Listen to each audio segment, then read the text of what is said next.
विश्वानि देव सवितरदुरितानि पराशुभः यद्भद्रं तन्न आशुभः।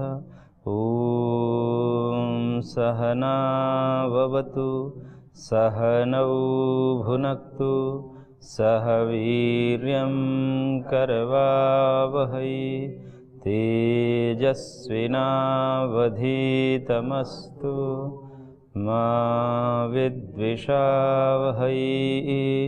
ॐ कृष्णाय वासुदेवाय हरये परमात्मने प्रणतः क्लेशनाशाय गोविंदाय नमो नमः। ओम श्री परमात्मने नमः। श्रीमद्भगवद्गीतामृतम आत्मसंयम योग नामक छठे अध्याय पर हम विचार कर रहे थे, जिसमें भगवान ने समत्व बुद्धि का, समदर्शिता का वर्णन किया और कहा कि योगी जब योगनिष्ठ हो जाता है, समाहित हो जाता है, ब्रह्मनिष्ठ हो जाता है, मेरे में समाहित हो जाता है, उस समय वो समदर्शी हो जाता है। अर्थात सब जगह मेरे को देखता है और मुझ में सबको देखता है। इस प्रकार से एकत्व दृष्टि का वहाँ पर आधान हो जाता है। निज प्रभुमय देखहि जगत के ही संग करहूँ विरोध। इस प्रकार के बातें जो है रामचरितमानस में भी तुलसीदास ने कही है कि भक्त भगवान का जो होता है वह इस पूरे जगत को प्रभुमय देखता है, और प्रभुमय देखने से कहता है कि मैं किसके साथ विरोध करूं, किससे द्वेष करूं, किससे द्वेष करूं मैं भगवान विविध रूप धर आवे। ऐसा भजन भी गाते हैं कि किसके साथ बैर करे, सब जगह तो आप ही हैं। विविध रूपों में आप न जाने परीक्षा लेने के लिए हमारे किस रूप में आ जाते हैं। कभी दुष्ट के रूप में भी आ जाएंगे, कभी साधु के रूप में आ जाएंगे, कभी किसी रूप में आ जाएंगे। वही तो हैं विविध रूप में क्रीड़ा कर रहे हैं। इस प्रकार की दृष्टि वाला वो साधक हो जाता है, भक्त हो जाता है। तो वह उसके पीछे, जगत के पीछे जगदीश्वर को देखता है। इसलिए उस जगदीश्वर एक तत्व में अभेद नहीं है, और उस अभेद न होने से फिर उसके भाव सबके जैसे एक ही होते हैं। तो इस प्रकार से भगवान ने यहाँ पर एकत्व दर्शन का, समदर्शिता का प्रकटन किया। अब आगे अर्जुन के द्वारा कुछ प्रश्न हैं, उस प्रश्न को अर्जुन पूछ रहा है श्लोक संख्या 33 में। योऽयं योगस्त्वया प्रोक्तः साम्येन मधुसूदन एतस्याहं न पश्यामि चंचलत्वात् स्थितिं स्थिराम्। करेंगे हे मधुसूदन, यह अयम योग त्वया साम्येन प्रोक्तः, जो आपने ये समदर्शिता रूप योग का कथन किया, समाधि का वर्णन किया, इसमें तो मैं अपनी स्थिति देख ही नहीं रहा हूँ कि मेरी इस प्रकार से स्थिति बन जाए। ये चंचल मन, अस्थिर मन है। ये चंचल होने से मेरी योग में निष्ठा बन जाए। योग का तात्पर्य है चित्तवृत्ति निरोध, मन की एकाग्रता पूर्वक चित्तवृत्ति निरोध हो जाना, मन का परमात्मा में समाहित हो जाना। न किंचित अभी चिंतित वाली जो बात पूर्व में आई थी। तो कह रहे कि हमारा मन तो इतना चंचल है कि थोड़े देर के लिए ध्यान रखते हैं, उसी में भटक जाता है, नाना प्रकार के विषयों में जाता है, संसार के विषयों में जाता है। तो कह रहे कि मैं तो आपके द्वारा कहा हुआ जो योग है, समाधि योग, इसमें तो मेरी बुद्धि को कहीं स्थिति बनता मैं देख नहीं पा रहा। क्यों? क्योंकि चंचलत्वात्, मेरा मन बहुत चंचल है, और इस कारण से मैं अपनी स्थिति, यानी कि इस योग में स्थिति, चित्तवृत्ति निरूप जो समाधि है उसमें स्थिति में अपनी योग्यता नहीं देख रहा हूँ। और उसी को आगे कह रहा है अर्जुन, चंचल ही मन कृष्ण प्रमाथि बलवदृढ़ तस्याहम निग्रहम मन्ये वायोरिव सुदुष्करम। कह रहे हैं अर्जुन की, क्योंकि हे कृष्ण मनः चंचलम, मेरा मन बड़ा चंचल है। ये अर्जुन की ही बात नहीं है, ये सार्वभौम समस्याएं हैं कि मनुष्य का मन चंचल होता ही है। चंचला ही मन कृष्ण प्रमाथि बलभद्र, ये परमार्थी इंद्रियों को मत देने वाला है। और यदि मन में कुछ चीज़ें आने लगी तो इंद्रियां उसे देखे बिना, उसे सुने बिना, उसे चखे बिना नहीं रह सकती। तो ये जो मन है बड़ा मथन स्वभाव वाला है, ये मत देने वाला है और बहुत ही बलवान है, क्योंकि मन बड़े बड़े को गिरा दिया है, बड़े बड़े साधकों को, बड़े बड़े योगियों को, बड़े बड़े लोगों को ये मन गिरा दिया है। मन के गुलाम होते देखे गए हैं लोग, तो कह रहे हैं कि बहुत बलवान भी है। तो इस चंचल, बलवान और विषयान्मुखी जो मन है, इसको समाधि में कैसे लगाया जाए, क्योंकि समाधि में तो एक प्रत्यय करना पड़ता, प्रत्यय की एकतांता करनी पड़ती है, और वो इस चंचल मन में संभव नहीं है हमारे में। इसलिए ये ऐसे ही दुष्कर कार्य है जैसे वायु को रोकना, वायु को रोकने का काम करना है, वायु को मुट्ठी में बांधने का प्रयत्न करने जैसा ही काम है। मन को एकाग्र करने वाला जो कार्य है ये ऐसा ही है, वायु के समान रोकना जिस प्रकार दुष्कर होता है, उसी प्रकार से मन को भी रोक करके एकाग्र करना बड़ा दुष्कर काम है। और दुष्कर होने से हमें नहीं लगता कि हमारी स्थिति योग में बन पाएगी। तब भगवान समाधान दे रहे हैं। श्री भगवान उवाच असंशयं महाबाहो मनो दुर्निग्रहं चलम अभ्यासेन तु कौन्तेय वैराग्येण च गृह्यते। करेंगे, ठीक कह रहे हो, असंशयम, इसमें कोई संशय नहीं है कि मनुष्य का चित्त चंचल नहीं है। मनुष्य का चित्त चंचल होता है, निसंदेह चंचल होता है। मनः चंचलम दुर्निग्रहम, ये भी बात सही है कि दुर्निग्रह है, बहुत कठिनता के साथ इसको वश में करने लायक है। सामान्य परिश्रम से और सामान्य अभ्यास से ये बस में आता नहीं है। परंतु भगवान ने कहा कि ऐसा भी नहीं कि असंभव है, कठिन है परंतु असंभव नहीं है। क्योंकि यदि असंभव होता तो मन के निग्रह करने के उपाय जो शास्त्रों में दिए जाते हैं वो सब नहीं दिए जाते।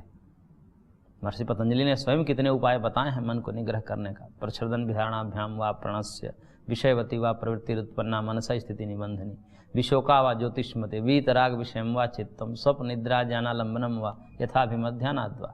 इन कई सूत्रों में महर्षि पतंजलि ने मन को एकाग्र करने के उपाय बताए, और यदि उपाय बताए हैं इसका मतलब कि संभव है।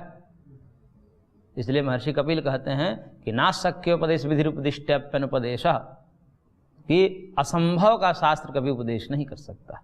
जैसे कोई भी शास्त्र ऐसा आकर उपदेश नहीं करता कि बालू के तेल से पूड़ी पकाने की विधि, ऐसा कोई शास्त्र नहीं बताएगा। क्यों? क्योंकि उसको पता है कि बालू का तेल हो नहीं सकता, असंभव है। तो इस प्रकार के असंभव जो चीज़ें हैं उसका प्रतिपादन शास्त्र कभी नहीं कर सकता, और यदि कर दे तो उपदेश अनुपदेश के बराबर है, उपदेश करना न करना बराबर है। पर महर्षि शास्त्रकार ऐसा कभी नहीं कर सकते। जो संभव होता है वही उपदेश करते हैं, वो भले ही कठिनता से करने योग्य है, वो अलग बात है। क्योंकि ये पूरा मोक्ष शास्त्र और समाधि की प्रक्रिया है तो कठिन, परंतु असंभव नहीं है। बहुत से लोग इसको प्राप्त किए हैं और अनादिकालों से उस पर लोग चल रहे हैं, और असंख्य लोग ने प्राप्त किया है। इसलिए असंभव नहीं है, थोड़ा कठिन है। ऐसे ही मन को निग्रह करना कठिन तो है परंतु असंभव नहीं। असंभव होता तो शास्त्रों में उपदेश नहीं किया जाता। अभ्यास वैराग्याभ्याम तन निरोधा, महर्षि पतंजलि ने जो बात कही वही यहाँ पर भगवान ने भी बात कही है कि दो उपाय बताए, अभ्यास और वैराग्य। अभ्यास और वैराग्य के द्वारा इस मन के जो चंचलता है उस पर लगाम लगाया जा सकता है। अभ्यास क्या है तो महर्षि पतंजलि वहाँ कहते हैं तत्र स्थितौ यत्नोभ्यासः, कि अभ्यास का तात्पर्य है कि वह चित्त की जो प्रशांत वाहिता स्थिति है, चित्त वृत्ति निरोध रूपी जो स्थिति है, उस स्थिति को प्राप्त करने के लिए जो यत्न किए जाते हैं, जो पुरुषार्थ किए जाते हैं, उसको अभ्यास कहते हैं। उसको अभ्यास कहते हैं। जो भी प्रयत्न वहाँ बताए गए हैं, नाना प्रकार के प्रयत्न बताए गए हैं कि ऐसा करिए ऐसा करिए, तो वो प्रयत्न ही जो, वो पुरुषार्थ जो, वो अभ्यास है। और कह रहे हैं कि अभ्यास भी किस प्रकार के अभ्यास से प्राप्त होगा, इसका भी वर्णन वहाँ पर किया महर्षि ने कि सामान्य अभ्यास से नहीं होगा। उन्होंने कहा कि सतु दीर्घ काल निरंतर यह सत्कारा सेवितो दृढ़ भूमि, कि वह अभ्यास दीर्घ काल तक होना चाहिए। 2-4-10 दिन किए और कहे कि कुछ नहीं हुआ, हमें कुछ पता ही नहीं चला, कुछ अनुभव ही नहीं हुआ, कुछ अनुभूति नहीं हुई, तो कह रहे हैं कि ऐसे कुछ दिनों से ये काम नहीं होगा, क्योंकि वासनाएं अनादि हैं। न श्रवण मात्रा तत्सिद्धि अनादि वासनाया बलवत्वात्, महर्षि कपिल कहते हैं कि 1-2 बार सुन लिए, पढ़ लिए, स्वाध्याय कर लिए, उतने से वासनाएं खत्म होने वाली नहीं है। क्यों? क्योंकि बलवत्वात्, अनादिकाल से जो विषय भोग चला है हमारे पूर्व जीवनों में, तो उन पूर्व काल के जो अभ्यास हैं वो इतने गहरे हैं, विषय भोग का अभ्यास, कि वो वासनाएं प्रबल है। और वो अनादिकाल के वासनाएं एक जन्म के थोड़े बहुत भजन से, थोड़े बहुत ध्यान से, थोड़े बहुत सत्संग स्वाध्याय से खत्म होने वाला नहीं है। इसलिए इसको कैसा करना है, तो कहते हैं कि दीर्घ काल तक, सतु दीर्घ काल, और दीर्घ काल तो किया, परंतु दीर्घ काल मतलब लंबे समय तक, वर्षों वर्षों चला, या दीर्घ काल का तात्पर्य यहाँ पर है मरते दम तक। आप प्राणात तत्रापि ही दृष्टम, ऐसा ब्रह्मसूत्रकार कहते हैं। मरते दम तक करना है। प्राप्त हो गया तो भी करना है, और नहीं प्राप्त हुआ तो भी करना है। भगवत प्राप्ति हो गई तो भी ध्यान करना है, तो भी भजन करना है, छोड़ना नहीं है, और नहीं प्राप्त हुई तो करना ही है। तो दीर्घ काल का तात्पर्य यहाँ पर है जब तक श्वास है तब तक करना है। परंतु किया, जीवन भर किया, लेकिन छोड़ कर किया। बीच में 1 हफ्ते छोड़ दिया, फिर 2-4 दिन किया, फिर 1 हफ्ते छोड़ दिया, फिर महीनों छोड़ दिया, ऐसा किया तो कहने कि ऐसा भी नहीं होना चाहिए। दीर्घकाल निरंतरता के साथ चलना चाहिए। रोज उसको, जैसे दवाई दी जाती है दिन में 3 टाइम, ऐसे नियमित होना चाहिए, निरंतरता के साथ होना चाहिए। तो इस नियमितता होनी चाहिए उसमें, और ये दोनों होने के साथ साथ कहने के दीर्घकाल तक भी है, निरंतरता भी है, परंतु श्रद्धा नहीं है, श्रद्धा नहीं है उसमें, तो कह रहे कि तो भी प्राप्त नहीं होगा। इसलिए सत्कारा सेवितो दृढ़ भूमि, कहने कि श्रद्धा पूर्वक करिए, लंबे समय तक करिए, निरंतरता के साथ करिए, लेकिन श्रद्धा के साथ करिए। इसलिए आगे महर्षि ने एक सूत्र दिया, श्रद्धा वीर्य स्मृति समाधि प्रज्ञा पूर्वक इतरेषां। मूल में ही श्रद्धा का दिया, और वहाँ पर तो भाष्य करते हुए व्यास जी लिखते हैं कि यह जो श्रद्धा है ये योगी की माता की समान रक्षा करती है। श्रद्धा जो है योगी को माता की समान रक्षा करती है, क्योंकि वहाँ पर योग मार्ग में ऐसा कोई सामने आपको बताने वाला या आपको संभालने वाला कोई नहीं होता। गुरु का उपदेश है साथ में, परंतु यदि श्रद्धा नहीं हो, शास्त्र के वचन भी हैं, गुरु का उपदेश भी है, लेकिन शास्त्र वचन और गुरु उपदेशों में यदि श्रद्धा न हो कि जो कहा है 100% सही है, अक्षरशः सत्य है, ऐसा होगा, इसमें कोई असंभावना नहीं, कोई विपरीत भावना करने का तात्पर्य नहीं। तो इस प्रकार से वो जो श्रद्धा रहती है वही बीच बीच में, क्योंकि कई बार ये होता है कि हमने सब छोड़ दिया, सब छोड़ छाड़ कर भगवान के मार्ग पर आए, विषय चिंतन छोड़ दिया, विषय सेवन छोड़ दिया, सब कुछ त्याग दिया भगवान के लिए, और कर रहे हैं, कुछ पता ही नहीं चल रहा है, अंदर कुछ अनुभूति नहीं, अंधकार दिख रहा है। ऐसे समय में धैर्य टूटता है, उस समय श्रद्धा जो है बचाती है। कि शास्त्रकारों ने कहा है कि कुछ हो या न हो, मन लगे या न लगे, लेकिन ये करना चाहिए, क्योंकि ये सत्कर्म है। और जैसे असत्कर्म कभी अपने कर्म फल दिए बिना नहीं रहता, कोई असत्कर्म करते हैं तो पाप कर्म का फल मिलता है, ऐसे सत्कर्म है, ये भी कभी न कभी फल देगा। इस विश्वास के साथ कर्म करते रहना चाहिए, ये भी तो अपना फल देगा, ये निरर्थक थोड़ी जाएगा। हम जो भी कर्म कर रहे हैं, चाहे हमें अनुभव ना हो, परंतु इसका फल मिलेगा। वो आगे भगवान अब यही चर्चा करेंगे, अर्जुन पूछेगा, भगवान ही बताएंगे। तो इस प्रकार से दीर्घकाल और निरंतरता के साथ सेवन करते हुए श्रद्धापूर्वक अभ्यास जो किया जाता है, वो अभ्यास दृढ़ भूमि का अभ्यास हो रहा होता है, यानी कि परिपक्व अभ्यास हो जाता है। और उस परिपक्व अभ्यास से मन नियंत्रित होगा, सामान्य अभ्यास से नहीं होगा, परिपक्व अभ्यास। दृढ़ भूमिक अभ्यास उसी को कहा महर्षि पतंजलि ने। तो इस प्रकार से समाधि की स्थिति आएगी, मन को एकाग्र करके और फिर उसमें समाहित कर देना। पहले एकाग्रता होती है, प्रत्येक एकतांता चलती है, फिर वो जो साधक वस्तु के आकार का हो जाता है, अर्थमात्र वाला हो जाता है। यानी कि ध्याता ध्यान ध्येय 3 त्रिपुटी होती है। ध्याता, ध्यान और ध्येय। ध्यान करने वाला को ध्याता बोलते हैं, और ध्येय जो है वो वस्तु है जिसका हमने ध्यान किया है। और ये जो मानसिक क्रिया, जो चिंतन चल रहा है, धारावाहिक चिंतन, प्रत्येक सादृश्य प्रवाह जो चल रहा है, इसको ध्यान कहते हैं। तो ध्यान के माध्यम से ध्याता ध्येय से जुड़ता है, और ध्यान में ये तीनों त्रिपुटियां जो हैं अलग अलग भाषित होती हैं। मैं अमुक वस्तु का ध्यान कर रहा हूँ, ये ध्यान काल में स्पष्ट तीनों अलग अलग दिखेंगे, अनुभव होंगे कि मैं ध्यान करने वाला हूँ, मेरे को ये वस्तु ध्यान में दिख रही है, मैं इसका चिंतन कर रहा हूँ। तो यहाँ पर ध्याता, ध्यान और ध्येय ये तीनों अलग अलग भाषित होंगे। परंतु इसी की अगली अवस्था जो समाधि है, वहाँ पर कहते हैं तदेव अर्थमात्र निर्भासत। ध्याता, ध्यान और ध्येय तीनों मिलकर एक हो जाते हैं और केवल ध्येय मात्र रह जाता है, यानी कि ध्याता ध्येय रूप हो जाता है, ध्याता ध्येय के रूप हो जाता है। यह स्थिति समाधि की स्थिति है। इसमें भी कई भेद हैं, लेकिन सामान्य रूप से समाधि का ही भेद है कि त्रिपुटी जो तीनों हैं वो एकात्म हो जाती है, एक हो जाती है। अब वहाँ पर मैं अमुक वस्तु का ध्यान कर रहा हूँ ऐसा बोध न होकर के मैं वही हूँ ऐसा हो जाता है। ध्येय के आकार का वो ध्याता ही हो जाता है। तो इस प्रकार से जो है ये अभ्यास के द्वारा भगवान ने कहा कि मन एकाग्र होगा और एकाग्र मन धीरे से समाहित हो जाएगा। परंतु केवल अभ्यास से भी काम नहीं चलेगा। भगवान ने 2 उपाय बताए।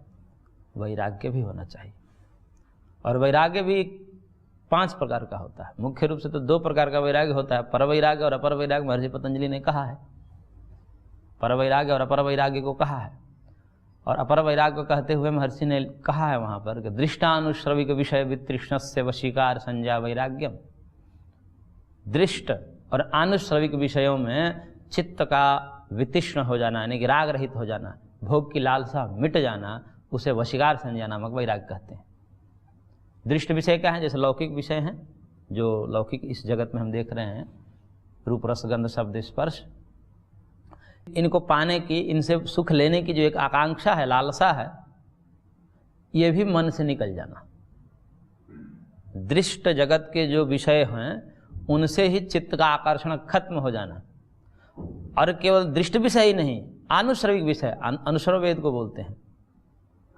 तो अनुश्रवनी के वेद में प्रतिपादित जो वैदिक विषय हैं, वैदिक विषय क्या है? अग्निहोत्रम जुहुयात् स्वर्ग काम। अग्निहोत्र आदि सत्कर्मों के द्वारा स्वर्ग को प्राप्त करेंगे और स्वर्ग प्राप्ति पर जो वहाँ दिव्य उपभोग करेंगे। इसलिए हम यहाँ पर त्याग कर रहे हैं, कुछ वस्तु का यहाँ पर त्याग करते हैं। जैसे हम दान देते हैं तो क्यों देते हैं? वहाँ भी त्याग हो रहा है, उन वस्तु से हमारा मोहभंग हो रहा है, उससे अपना स्वामित्व हम हटा करके ही तो किसी को दान देंगे, तो उसमें भी राग हट रहा है। परंतु यहाँ पर राग इसलिए नहीं हट रहा है कि हम विरक्त हो गए, इसलिए हट रहा है कि स्वर्ग कामो गाम दद्यात्, स्वर्ग की कामना है इसलिए गौदान कर रहे हैं।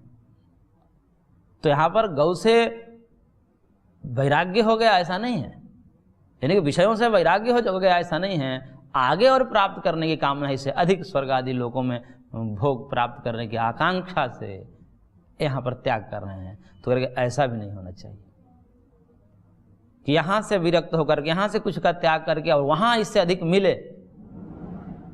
ऐसी भी कामना नहीं होती। यानी कि किसी भी प्रकार से लौकिक और पारलौकिक किसी भी प्रकार के विषय भोग की कामना न होना,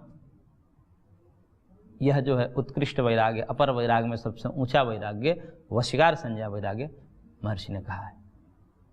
लेकिन ये तो बिरले लोगों की होती है, ऐसी स्थिति बिरले लोगों की होती है।